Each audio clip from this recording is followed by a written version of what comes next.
మాజీ ముఖ్యమంత్రి జగన్మోహన్ రెడ్డి గారికి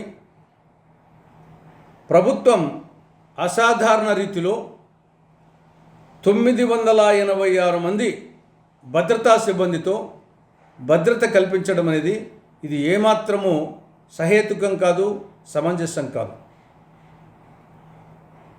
తాడేపల్లి ప్యాలెస్ వద్ద 934 మందితో, హైదరాబాద్లోని లోటస్ పాండ్ వద్ద 9 మంది, కడప జిల్లాలోని నిడమలపాయ వద్ద 33 మంది, కడప జిల్లాలోని పులివెందుల వద్ద ఆయన ఇంటి వద్ద 10 మంది, ఈ విధంగా 986 మందితో అసాధారణమైన భద్రత కల్పిస్తూ ఉంది ప్రభుత్వం. ఇవి కాక మళ్ళీ ఆయన కుటుంబ సభ్యులకు, ఆయన సతీమణికి 4 మందితో, ఆయన తల్లికి 3 భద్రత కల్పిస్తూ ఉంది. కేవలం ఈ భద్రతా సిబ్బంది అయిన ఖర్చు ఈ 5 సంవత్సరాల్లో 296 కోట్ల రూపాయలు. ఇది ఎవరి సొమ్ము? ప్రభుత్వ సొమ్ము. ప్రభుత్వ సొమ్ము అంటే ఎవరిది? ప్రజల సొమ్ము. ప్రజల సొమ్ముతో 296 కోట్ల రూపాయలతో ఈ విధంగా అసాధారణ భద్రత కల్పించడం భావ్యమా? ప్రాణహాని అన్నామా? ప్రతి ఒక్కరికి ప్రాణహాని ఉంటుంది. ప్రత్యక్షంగానో పరోక్షంగానో ప్రతి ఒక్కరికి శత్రువులు ఉంటారు, ప్రాణహాని ఉంటుంది అని చెప్పి మరి అందరికీ ఈ విధంగా భద్రత కల్పించగలమా? ఏం నాకు లేదా ప్రాణహాని? నేను కూడా మాజీ రాజ్యసభ సభ్యుని, మాజీ జిల్లా పరిషత్ చైర్మన్, మాజీ 20 పాయింట్ ప్రోగ్రామ్ చైర్మన్. నేను రోజు కేంద్ర రాష్ట్ర ప్రభుత్వాల వైఫల్యాలను విమర్శిస్తూ ఉంటా. నాకు కూడా ప్రత్యక్షంగా పరోక్షంగా అజ్ఞాతంగా శత్రువులు ఉంటారు అని ఇంకా నాకు కూడా భద్రత కల్పించమని అడగాలనా?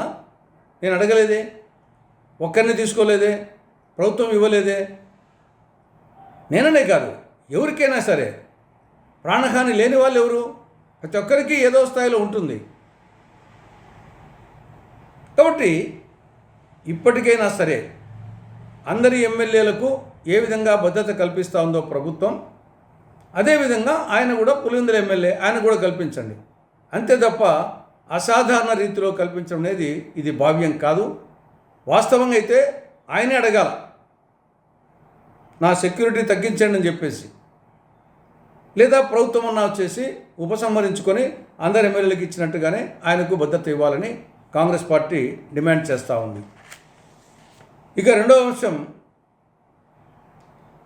నరేంద్ర మోడీ గారు పదే పదే ఎమర్జెన్సీ గురించి ప్రస్తావించడం ఆయనకు పరిపాటైంది. ఎమర్జెన్సీనేమో ఇందిరాగాంధీ గారు విధించిన ఎమర్జెన్సీ, ఇది రాజ్యాంగం ప్రకారము, రాజ్యాంగంలో ఆర్టికల్ 352 ప్రకారము విధించినటువంటి ప్రకటిత ఎమర్జెన్సీ.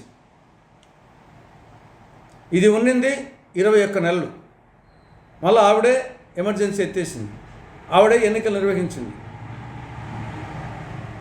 ఎమర్జెన్సీ ఎన్నికల తర్వాత దేశంలో కాంగ్రెస్ను నష్టం జరిగింది, కానీ ఉమ్మడి ఆంధ్రప్రదేశ్లో 42 సీట్లకు 41 ఎంపీలు గెలిచిన నేపథ్యం ఉంది.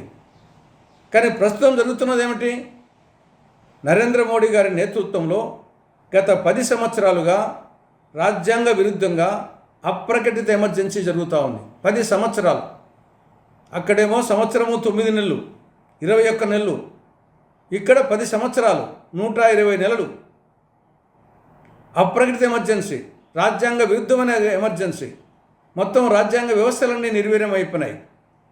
ఈడీ కానీ, ఐటీ కానీ, సిబిఐ కానీ, ఎన్ఐఏ కానీ, ఎలక్షన్ కమిషన్ అన్నీ నిర్వీర్యమవుతున్నాయి, దుర్వినియోగం అవుతున్నాయి.